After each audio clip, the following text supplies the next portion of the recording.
Hi ಎಲ್ರಿಗೂ ನಮಸ್ಕಾರ. Welcome to my YouTube channel.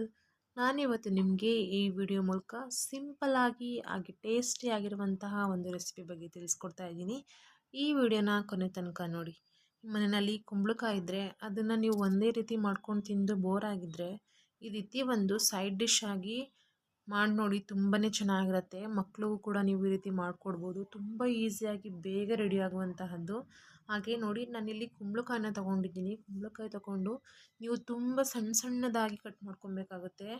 ನೋಡಿ, ಈ ರೀತಿ ನಾನು ತೋರಿಸ್ತಾ ಇದ್ದೀನಲ್ಲ ವಿಡಿಯೋದಲ್ಲಿ, ಈ ರೀತಿ ಸಣ್ಣದಾಗಿ ನೋಡ್ತಾ ಇರ್ಬೋದು ನೀವು ಎಷ್ಟು ಸಣ್ಣದಾಗಿ ಕಟ್ ಮಾಡಿದ್ದೀನಿ ನಾನು ಅಂತ.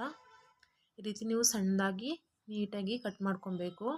ಈ ರೀತಿ ಕುಂಬಳಕಾಯಿನ ಕಟ್ ಮಾಡ್ಕೊಂಡ ನಂತರ ನಾವಿಲ್ಲಿ ಸ್ಟವ್ನ ಆನ್ ಮಾಡಿಕೊಂಡು ಒಂದು ಪಾತ್ರೆ ಇಟ್ಕೊಂಡು ಅದಕ್ಕೆ ನಾನು 1 ಟೇಬಲ್ ಸ್ಪೂನಷ್ಟು ತುಪ್ಪನ ಹಾಕ್ತಾಯಿದ್ದೀನಿ. ತುಪ್ಪ ಹಾಕಿದ ನಂತರ ಕಟ್ ಮಾಡ್ಕೊಂಡಿರುವಂತಹ ಕುಂಬಳಕಾಯಿನ ಹಾಕಿ ನೀವು ಚೆನ್ನಾಗಿ ತುಪ್ಪದಲ್ಲಿ ಫ್ರೈ ಮಾಡ್ಕೊಬೇಕು. ನೀವಿಲ್ಲಿ ತುಪ್ಪ ಇಲ್ಲ ಅಂದರೆ ಎಣ್ಣೆ ಬೇಕಾದರೂ ಯೂಸ್ ಮಾಡ್ಬೋದು. ಮಕ್ಳಿಗೆ ಕೊಡೋದಾದರೆ ನೀವು ಈ ರೀತಿ ತುಪ್ಪದಲ್ಲಿ ಹುರಿದು ಕೊಡಿ, ತುಂಬಾ ಟೇಸ್ಟಿ ಆಗಿರುತ್ತೆ. ಇದನ್ನು ನೀವು ಸೈಡ್ ಡಿಶ್ ಆಗು ಕೂಡ ಯೂಸ್ ಮಾಡ್ಬೋದು. ಈ ರೀತಿ ನೀವು ತುಪ್ಪದಲ್ಲಿ ಚೆನ್ನಾಗಿ ಅದನ್ನು ಹುರ್ಕೊಬೇಕು. ಇವಾಗ ಸ್ವಲ್ಪ ರುಚಿಯನ್ನು ಹಾಕ್ಕೊಳ್ಳೋಣ, ಅಂದರೆ ಉಪ್ಪನ್ನು. ಇದಕ್ಕೆ ಜಾಸ್ತಿ ಉಪ್ಪಿನ ಅವಶ್ಯಕತೆ ಇರೋದಿಲ್ಲ. ಸ್ವಲ್ಪ ಉಪ್ಪನ್ನು ಹಾಕ್ಕೊಂಡು ನೀಟಾಗಿ ಎಲ್ಲ ಮಿಕ್ಸ್ ಮಾಡ್ಕೊಬೇಕು. ಹಾಗೆ ಉಪ್ಪನ್ನು ಹಾಕಿದ ನಂತರ ಒಂದು 2-3 ನಿಮಿಷ ಅದನ್ನ ಫ್ರೈ ಮಾಡಿಕೊಂಡು ಒಂದು ಅರ್ಧ ಟೇಬಲ್ ಸ್ಪೂನು ಪೆಪ್ಪರ್ ಪೌಡ್ರನ್ನ ಹಾಕ್ಕೊಳ್ಳಿ. ಪೆಪ್ಪರ್ ಪೌಡ್ರನ್ನ ಹಾಕೊಂಡ ನಂತರ ನೀಟಾಗೆಲ್ಲ ಮಿಕ್ಸ್ ಮಾಡ್ಕೊಬೇಕು. ನೋಡಿ, ಇವಾಗ ಆಲ್ಮೋಸ್ಟ್ ಕುಂಬಳಕಾಯಿ ಬೆಂದಿದೆ. ನಾನು ನಿಮಗೆ ತೋರಿಸ್ತಾ ಇದ್ದೀನಿ ನೋಡಿ. ಈ ರೀತಿ ನಾವು ಪ್ರೆಸ್ ಮಾಡಿದಾಗ ಅದು ಒಳಗಡೆ ಚೆನ್ನಾಗಿ ಬೆಂದಿರೋದು ನೋಡ್ತಾ ಇರ್ಬೋದು.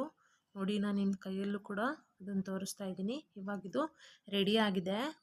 ಇವಾಗ ಒಂದು ಬೌಲ್ಗೆ ಸರ್ವ್ ಮಾಡ್ಕೊಳ್ಳೋಣ. ನೋಡಿದ್ರಲ್ಲ ಫ್ರೆಂಡ್ಸ್, ಎಷ್ಟು ಈಸಿಯಾಗಿ ಕೆಲವು ಪದಾರ್ಥಗಳಿಂದ ಎಷ್ಟು ಬೇಗ ರೆಡಿ ಆಯ್ತಂತ. ಇದನ್ನು ನೀವು ಮಕ್ಳಿಗೂ ಮಾಡಿಕೊಡಿ.